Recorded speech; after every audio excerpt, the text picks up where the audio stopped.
The shuttle rattled harder than Franklin Tiller liked.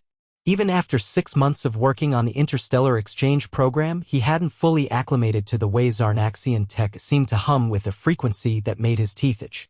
He adjusted the straps on his harness while the shuttle descended into the teal mist of Elgron VI's upper atmosphere. "Shouldn't be this bumpy," he muttered. "Atmospheric conditions are within acceptable turbulence thresholds," replied Ziril, seated beside him. The alien's long fingers drummed lightly on a tablet. "Your discomfort may be psychosomatic." Franklin gave a dry laugh. "Or maybe your pilot thinks barrel rolls are a form of greeting." Ziril turned to him, all 4 of its eyes blinking in slow sequence. "That is not a recognized Zarnaxian social ritual." The shuttle thumped onto the soft mossy landing pad, releasing a hiss of pressurized gas. Franklin exhaled and undid his harness. "Welcome to Elgron VI, said Ziril. "Biodiversity ranking, level 10. Oxygen compatibility, 71%. Pathogenic threat, moderate. Local flora." Yeah, you emailed me the dossier," Franklin said, hopping down from the ramp and landing on the sponge-like ground. His boots sank an inch into the vegetation. "I'm not here for sightseeing. Just need to gather samples for the culinary module." Ziril stepped down behind him, scanning the area with a handheld device. "You are not authorized to consume anything gathered here without full toxicological analysis." "I know the drill." Franklin had a short list of things he trusted: his own instincts, his cast-iron skillet, and his taste buds. His assignment was to test local ingredients for potential culinary use in intergalactic trade. The job sounded glamorous in theory, but most days involved chewing fibrous roots or sniffing slime molds. They set up camp near the edge of a marshy glade. Giant fungal structures loomed like twisted trees, their caps glowing faintly in hues of gold and blue. Franklin unpacked his cooking gear while Ziril ran scans on the surroundings. "Those tall ones look like umbrellas dipped in neon. What are they?" Franklin asked, pointing with his knife. Ziril's tablet beeped. "Species, Glavari mycoform. Category, fungal. Nutritional value, negligible. Toxicity rating, severe. Ingestion causes multi-system failure within 6 to 8 hours. Avoid direct contact." Franklin whistled. "Yikes. Not exactly salad material." Ziril didn't laugh. It never did. They began collecting samples from safer regions, mostly sporeless ground huggers and bulbous white growths resembling oversized popcorn. Franklin bagged them carefully, labeling each one. But the Glavari kept drawing his eye. There was something about the way they shimmered in the fading light, like they were daring him. That evening, Franklin sifted through his haul under the glow of the camp's portable lamps. Most of it was uninspiring. He sniffed a gelatinous stalk and gagged. "Please refrain from tasting anything unverified," Ziril said as it walked by. "Relax. I'm just exploring." Ziril paused. "I sense you are considering the Glavari." Franklin raised an eyebrow. "You're good at sensing, huh?" "I have observed patterns. You are often drawn to ingredients labeled hazardous. This is not an advisable trait in a culinary researcher." Franklin leaned back on his elbows. "Some of Earth's best foods started out toxic. Fugu fish, cassava, even rhubarb leaves will kill you. That logic is flawed. Earth organisms evolved parallel resistance. You have not adapted to Elgron VI's biochemistry." Franklin didn't argue. But that night, after Ziril powered down for rest mode, Franklin slipped out with a sample vial and a long pair of tongs. He returned to the Glavari grove, carefully slicing a thin piece of the outer cap. The smell was earthy, oddly sweet. Back at the camp, he ran his own crude tests: heat response, pH reaction, protein structure. Nothing jumped out as immediately lethal. He seared a sliver on his portable skillet, the edges curling like bacon. The aroma was intoxicating, smoky, nutty, a hint of truffle. He didn't eat it. Not yet. The next day, while Ziril was coordinating data uplinks, Franklin ran more tests. He fed a microsample to lab mice stored in stasis for such occasions. They survived 24 hours with no signs of distress. Excited, he prepared a slightly larger piece, fried it in olive oil, and took a cautious bite. He froze. Nothing happened. Then flavor exploded across his tongue, rich, meaty, with a tang of spice. He devoured the rest and licked the pan. Ziril returned an hour later. "You appear energized," it said. Franklin grinned. "You remember that glowing mushroom you told me not to touch?" Ziril's eyes widened. "You did not. I cooked it. It's phenomenal. You consumed a known neurotoxic organism. I ran tests. Fed it to the mice. No adverse effects. That does not equal safety for human physiology. Franklin shrugged. I feel great. Within 2 hours, he did not. His vision blurred. His limbs trembled. By sundown, he collapsed vomiting beside the camp's waste unit. Zero found him shaking, skin clammy and pale. Diagnostic scan indicates rising levels of mycotoxin BZ9, Zero said, dragging him into the med pod. Your liver is failing. Franklin couldn't speak. His throat burned. Zero injected a coagulant and began filtering his blood through the emergency dialysis unit. Franklin drifted in and out of consciousness for hours. He woke to a searing pain in his abdomen. You require organ stabilization and intravenous hydration, Zero said, adjusting the settings. You are fortunate your error was detected early. Franklin groaned. I cooked it right. Zero did not respond. The recovery took 12 days. Franklin couldn't eat solid food for the first 5. His weight dropped, and his muscles atrophied from lying prone. Zero administered nutrients intravenously, often working through its own rest cycles. On the 13th day, Franklin sat up unaided. You are incredibly stubborn, Zero said. Franklin sipped water. Yeah, well, I'm also still alive. That is not a metric for success. Franklin chuckled, then winced. Fair. Later that week, back aboard the station, Franklin submitted his incident report. He detailed the steps he'd taken, the tests he'd run, and the consequences. He didn't sugarcoat anything. His supervisor docked his field privileges for 2 months. Zero received a commendation for medical intervention. But something strange happened. Word got around about the flavor of the glavari. Other researchers grew curious. Under tighter lab controls, the fungus was isolated, bred in sterile conditions, and genetically modified to remove the toxic proteins. 6 months later, it debuted in the Intergalactic Culinary Conference as Franklin's Flamecap. Franklin watched from the audience as a 4-star chef from Mars served it over seared venison. The crowd applauded. Zero sat beside him. You endangered your life for a flavor, it said. Franklin smiled. And now it's a delicacy. You are irrational. Maybe, but I told you it was gourmet. The first thing Franklin noticed when he stepped into the research commons was the silence. Not the usual hush of focused scientists murmuring over data, but a loaded, anticipatory quiet, the kind that settled right before a press conference or a court-martial. He froze mid-step. A dozen faces turned. Some nodded. One raised a protein bar in greeting. No one spoke. He made it halfway to the hydration station before a voice called out from behind a console. Hey, Chef Lazarus. Franklin turned slowly. A woman in a tangerine lab coat leaned against a pillar, arms crossed, a half-drained thermos beside her boot. Oh, we're doing nicknames now, he said. I like it. What are you, Dr.? Passive-aggressive? She tilted her head. Dr. Mira Haslin, bioethics and xenogastroenterology. We've never met, but you've been the subject of 4 departmental memos in the last 10 days. Franklin grabbed a water pouch and drained it. Let me guess, Memo 1 was Don't Be Franklin? Memo 1 was titled Protocol for Unauthorized Xenoculinary Experimentation Resulting in Organ Trauma. You got 3 subsections. Glad to be thorough. She walked over, eyes scanning him like a specimen. You shouldn't be upright. I had a liver flare-up. I didn't have a lobotomy. I read your enzyme panel. You're lucky your internal temperature didn't spike higher, or you'd be speaking in vowels. Franklin stretched his back with a wince.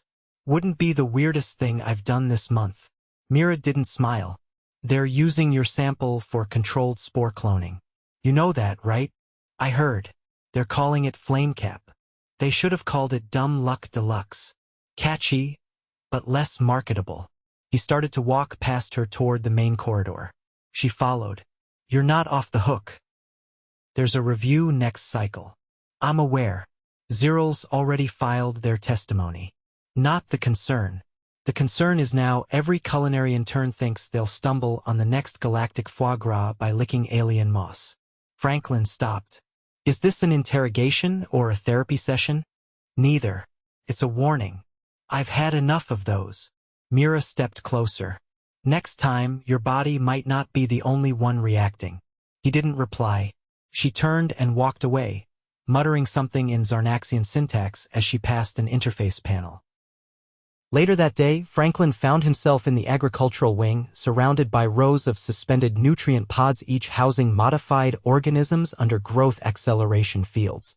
He approached the one labeled FC003, edible variant trial human safe. Inside, the mushroom glowed faintly, no longer the wild, menacing thing it had been on Elgron VI, but a cultivated dome of amber and violet. A technician nearby noticed him and tapped a command on her pad. The pod rotated to provide a full view of the cap's underside. Franklin pressed his forehead against the glass. "You're prettier in captivity. You talking to produce now?" the technician asked without looking up. "Better conversationalist than most humans. I'll add that to the logs." He left without another word and made his way to the testing kitchens. He hadn't been there since the flame cap incident, and the place felt different now, sterile, cautious, like the room didn't trust him anymore. He keyed in his access and stepped inside. The room lit up automatically. Stainless counters, a wall of precision burners, and a suspended shelf of molecular modifiers blinked to life. He moved slowly, as if expecting someone to jump out and confiscate his apron. He wasn't supposed to cook. Not officially. But there was a batch of pre-cleared samples in cold storage, and his hands itched for motion. He pulled out a tray of krell root and a container of delta-laced oils, setting them on the prep table. He diced quickly, tossed the pieces into a heated pan, and added just a whisper of the oil. The aroma hit him almost immediately, sweet, with a crisp edge like citrus on fire. "Unauthorized kitchen access is logged," said the AI overhead. "I'm not eating it. I'm just remembering. Please refrain from ingestion." "I got the message." He plated the sautéed root, let it cool, then incinerated it. The smell lingered long after. 2 days later, he was summoned to a policy review panel, not the formal tribunal, but something worse, a committee symposium. It was held in a circular chamber with layered seating, like a miniature coliseum built for bureaucrats. Franklin sat in the center, facing a semicircle of officials, scientists, and one very disgruntled botanist. A holographic display projected his incident footage from Elgron VI, not the dramatic parts, but the dull scans, the unauthorized slicing, the moment he tested the sample with a thin smile. The botanist spoke first. "You bypassed the in-field sterilization protocol. I used heat sterilization post-extraction. That doesn't negate the breach." "Noted." A nutritionist leaned forward. "Were you aware of the mycotoxin's latency range?" "I miscalculated the absorption curve. My data suggested a shorter onset.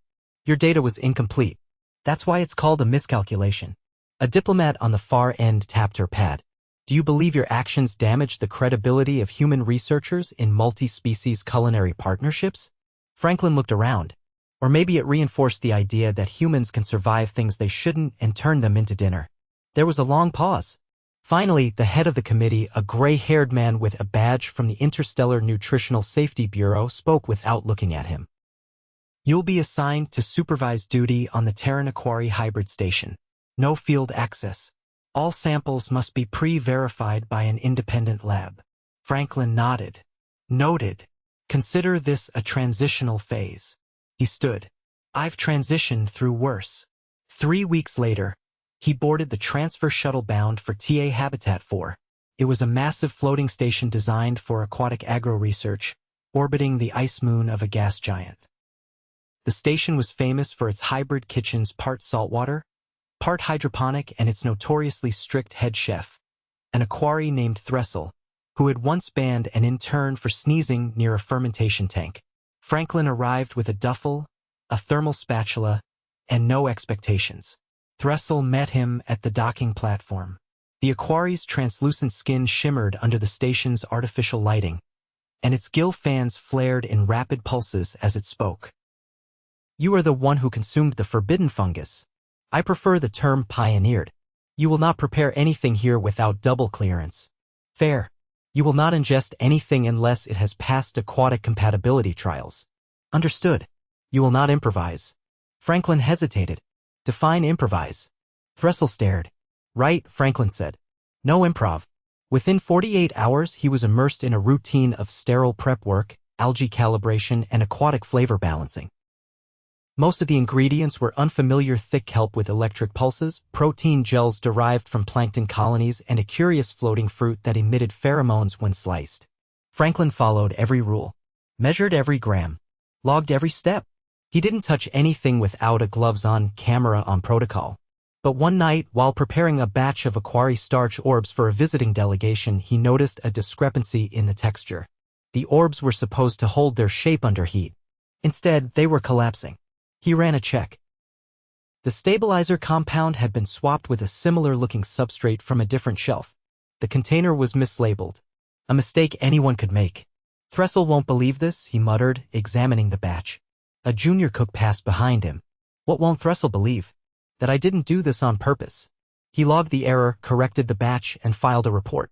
But when Thressel reviewed the footage, Franklin was summoned. "You altered the composition. After identifying a mislabeling error, you acted without supervisor oversight.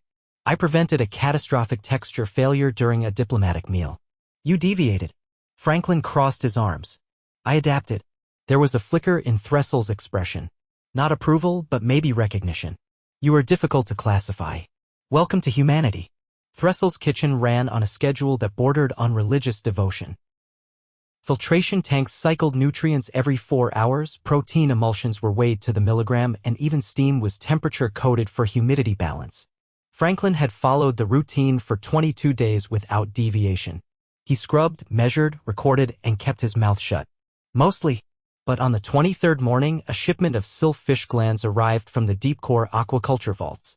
One of the crates had been sealed improperly. Inside, the tissue had begun to oxidize. Not enough to rot, but just enough to destabilize the gland's enzymatic behavior. No one else noticed it. Franklin did. He flagged the inventory officer, a low-oxygen sarn named Vrelin, and pointed at the faint bluish tint along the connective layers. "That isn't standard. These glands are already breaking down." Vrelin tapped a data slate. "Shipment matches the expected biometric profile. Check the inner membrane. There's discoloration. That means spontaneous enzyme reactivation. Still within tolerance. Barely. If you cook it without adjusting pH, it'll foam. You'll lose the texture completely." Vrelin narrowed his 3 pupils. "And what do you suggest?" Franklin pulled a sample and held it up to the light. "Rinse with vinegar extract, flash sear at high heat, then a cooling cycle before emulsifying. Otherwise, you're serving bubble soup." After a pause, Vrelin entered a note into the log. "Your suggestion is logged for optional protocol. That's code for ignore it, right?" "Correct." The glands went into prep untouched. That afternoon, the foam burst mid-cook, coating the prep station in a sticky, shimmering film that hardened like sap under ambient air. It took 4 hours to scrape clean. Thressel was not pleased. "I warned about the glands," Franklin said, arms crossed, still wearing gloves crusted with dried residue. "You did not follow escalation protocol." "I wasn't trying to escalate. I was trying to prevent a mess. You are not authorized to implement procedural overrides." "I didn't override anything. You offered unsolicited input. I offered correct input." Thressel's gill fans pulsed in short bursts. "You will no longer handle volatile ingredients. Do I get a mop promotion instead? You will observe and log only. Your clearance is now observational." Franklin blinked. "I'm being benched? You are being contained." By the next cycle, he was stationed at a dry analysis terminal outside the main kitchen, watching ingredient behavior in time-lapse and making notations. He stared at fermenting kelp cultures and protein decay graphs for 3 rotations. No one spoke to him unless necessary. Even the AI stopped addressing him by name. At the start of the 4th cycle, Mira Haslin arrived on the station under temporary assignment. She walked into his viewing chamber holding a sealed nutrient bar and leaned against the wall without greeting. "Word travels fast," Franklin said without glancing at her. Thressel filed a behavior deviation report. "That's rare. The last one was because someone whistled during algae blooming." "Did they get vaporized?" "Worse. They were reassigned to the fungal archives on Kepler 9. "Rough." Mira tossed the nutrient bar onto his console. "You're not doing what humans do best." "Which is what, exactly?" "Improvising. But in the right context. Not when it endangers you. Not when it undermines command. You're reacting, not adapting." He turned to look at her. "You're saying I should sit here until I'm forgotten?" I'm saying you should learn the system before trying to fix it. He picked up the nutrient bar, turning it over in his hand. I'm not built for waiting. Then figure out how to move without setting off alarms. She left without another word. The next 4 days passed in silence. Franklin logged every fermentation anomaly, every protein bloom, every separation curve from the aquari hydrogel samples. He didn't speak unless asked. He didn't suggest. He didn't intervene.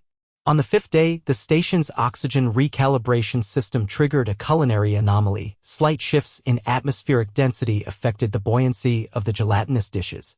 The surface tension of several broths collapsed. One dish meant for the visiting Trell ambassador congealed into a rubbery dome. Franklin watched from behind the glass as panic spread through the kitchen. Thressel barked commands, arms moving in clipped arcs. The assistant chef dropped a ladle. The dish was ruined. Franklin keyed into his console. Menu item 7A will not stabilize under current barometric pressure. Suggest increasing saline density by 0.3% and flash chilling prior to plating. He expected the AI to reject him. Instead, the message went through. Thressel read the alert, hesitated, then nodded. The assistant adjusted the saline, chilled the dish, and the dome held. The ambassador ate in silence but finished the entire portion. 2 hours later, Thressel approached Franklin's observation station. You intervened through protocol. I used the suggestion channel. No override. You calculated the saline correction without sampling. I ran the numbers based on gelatin collapse rates under partial pressure. It wasn't hard. Thressel tilted its head. You are no longer contained. Franklin exhaled. Appreciate it. You will resume prep duties tomorrow. Controlled improvisation is permitted within logged scenarios. Got it. The next day, Franklin returned to the kitchen. He kept his movements tight, his voice low, his hands clean. He didn't argue. He didn't experiment. But he paid attention. Over the next week, he noticed something strange in the imported root gels. The batch labeled Zeta Orange was reacting differently in emulsions compared to the prior shipments. The color was right, the texture consistent, but the flavor was off a faint bitterness that emerged only under heat. He didn't say anything. He documented it. He ran a chemical analysis. He found a compound not listed in the manifest, an unregistered substrate with potential psychoactive effects under certain enzymatic triggers. He cross-checked it against the menu for the next diplomatic event. One of the dishes used those root gels as a base. Franklin submitted a full report through official channels, flagged it high priority, and waited. 2 hours later, Mira found him in the hydroponic bay where he was charting kelp nutrient absorption curves. You flagged the root batch, she said. I followed procedure. Thressel restructured the entire menu. Good thing I didn't improvise. She handed him a small vial. This is from the compound you identified. The Aquari are cataloging it now. They're calling it tillerenin. He stared at the vial. That sounds made up. It is. But so are most things we name. Franklin pocketed it. What happens now? You go back to cooking. I thought I was still under review. You are. But now you're under respected review. Later that evening, Franklin stood in the prep chamber, slicing a row of soft shell crustaceans with a curved filament blade. The smell of the broth was sharp and citrusy, the steam curling in delicate spirals. Thressel passed behind him. Your plating is asymmetrical. It's called rustic. It is inefficient. It's charmingly inefficient. Thressel paused. The next ambassadorial menu will require human input. You are assigned to co-design. Franklin didn't look up. Understood. Thressel left. He plated the final dish, adjusted the garnish, and stepped back. For the first time in weeks, no one corrected him. He didn't burn anything. He didn't poison himself. He didn't bypass protocol. He simply adapted.